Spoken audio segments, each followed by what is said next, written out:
PJ, I guess you didn't let the emotions of senior night impact your game. I mean, 25 points, 21 in the first half. What were you feeling out there? Got some good spots, got some open looks early. Guys found me, and if I miss a couple, I still have confidence. But early if a couple go in, you really start feeling it. And they kept finding me, and they just kept falling. So they did a good job at the first half, and obviously made some shots. Now that it's over, what was that like? The pregame, the game, the after the game, the whole thing. It was awesome. I mean, it's funny. Like I was before the game, I was thinking like, oh gosh, like whenever I go out there for the first recognition, I need to make sure I'm calm and stuff. But once I stepped out there, really the nerves went away, and I was ready to just go play some ball. And we did a good job of that this year, or this game. Chase, same question. Second question? Yeah, his question. Oh yeah, man, it was definitely an emotional day. A lot of stuff going on, but like you said, once we got on the floor, man, it's just basketball at this point. So, it was fun to go out there and play with these guys one last time at the career. But yeah, like you said, man, it was once you get out on the floor, man, it's just hooping. I guess for Joe, did it mean anything to beat Syracuse for a second time? Yeah, of course. I mean, not anything personal against those guys, but obviously, you want to beat your friends just like they want to beat me. It's kind of bragging rights, but in the end, those guys were my teammates for a year. The coaches were my coaches for 4 years, and I love everybody in that program. So it'll be all fun and games after the game, obviously, but it's definitely glad to be 2-0. Ian, for you, these guys going out in the last game, how big was it for you guys to make sure that they get this win tonight? I mean, I was just thinking, like, if I was in their shoes, if it was my senior night, I'd want, like, the under, guys that aren't, not their senior night, just to play hard and just give everything they got, and, we want to send them off with a bang. Ian, you really did play hard. I mean, you shot perfect from the field, 5 for 5, 5 for 5 from the line as well, 16 rebounds. I mean, you kind of stole some of the thunder from the seniors tonight. So how was it like playing not only tonight, but a big win going on Wake Forest next one as well? Yeah, it's just great momentum. PJ kind of laughed, like one rebound on the free throw, went to his side, I went and took it from him, and I was like, sorry, man, I'm sorry. But, it's just good momentum for us, and, going to this last game, trying to get that 4 seed in the tournament, so it's good momentum. For PJ, you guys coming off the Notre Dame loss, Coach Brunell was saying how the practices weren't good enough leading into the practice. How were the practice leading up to this game? Focused, and that was driven by the older guys, making sure that people knew what was at stake. I mean, like we go up there and a couple teams lost that night, so let's say we had won that. I mean, it would have set us up incredibly well for the ACC tournament. Now we got to go have a great win in Wake, but tell you what, I mean, like these guys were focused, and we also were down a couple numbers going into Notre Dame, so it was kind of tough to have everybody practice. Jack Clark was sick and stuff, so it was tough to go really hard. But leading to Syracuse, we had just about everybody back, and we got after it. How was to have Clark back out there? Awesome. He's such an incredible, he can play any position on defense, and so having that and a big body to rebound, I mean, it's a huge. You just heard Brownell out there say that he since the starting lineup we're 10-1, and so that's he's a huge boost for us. For PJ, you obviously have a 5th year of eligibility if you want to use it. How are you thinking about that decision versus the season balancing? I don't know. I mean, it's been a great year. We'll have to see how the summer goes, but I don't want to. I also don't want to overstay my welcome. Yeah, but I'll tell you what, it's been incredible here. How did you feel about Coach Brownell kind of ribbing you / praising you, bringing up like the blankie? I don't bring a blanket. I do. I'm the roommate. I do bring a pillow because you sleep better if you're consistent with the pillow you have. I got one of those My Pillows, and it's really supportive and it's cool. Like it stays cool.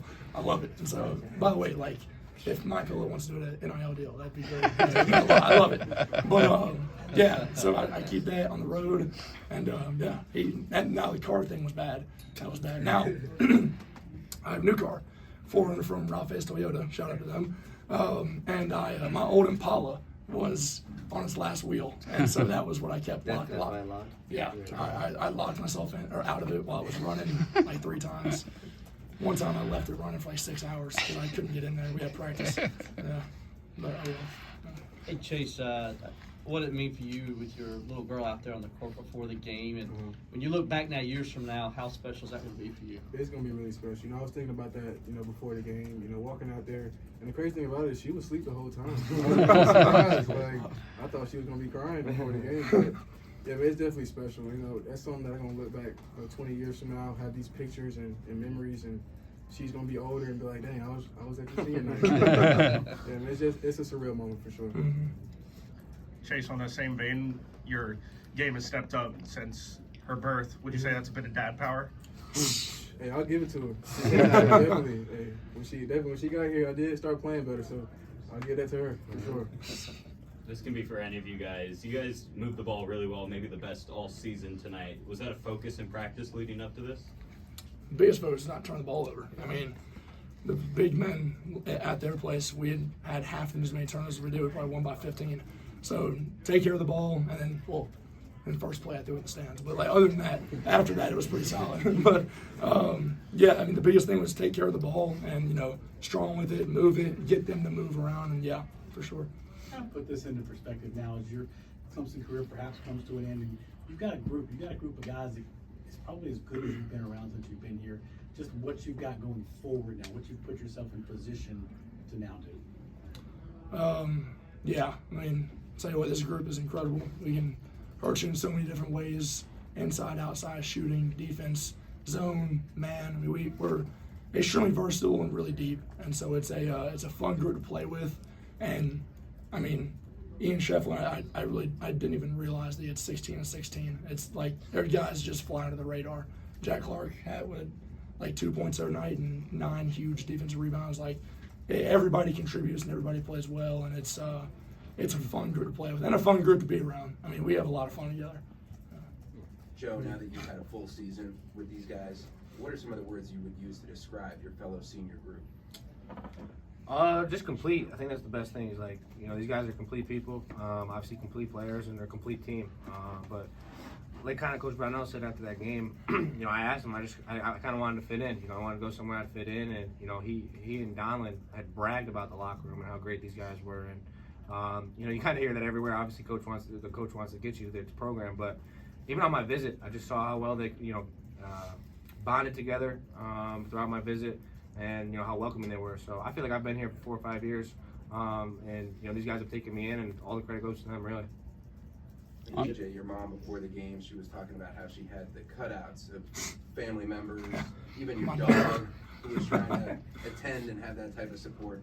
But what's it been like to play so close to home, being from Spartanburg? It's been awesome, especially early on in my career.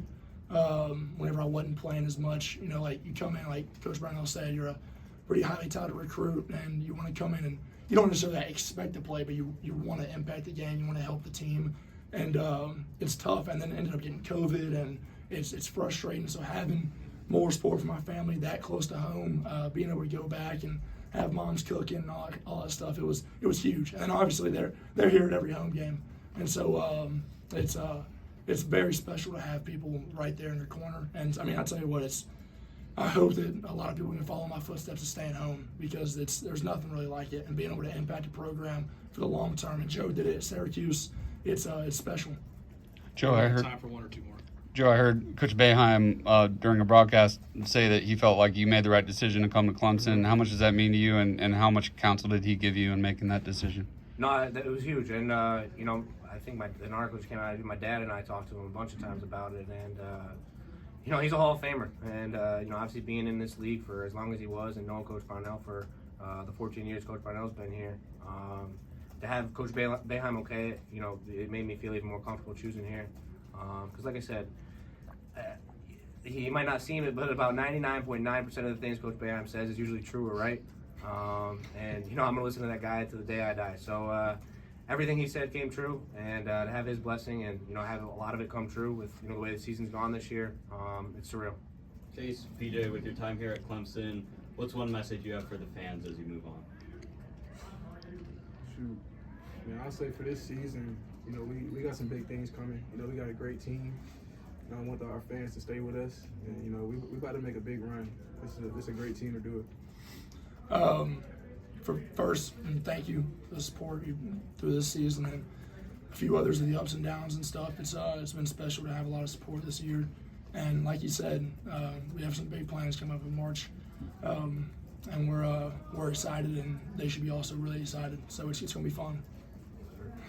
Thank you, guys.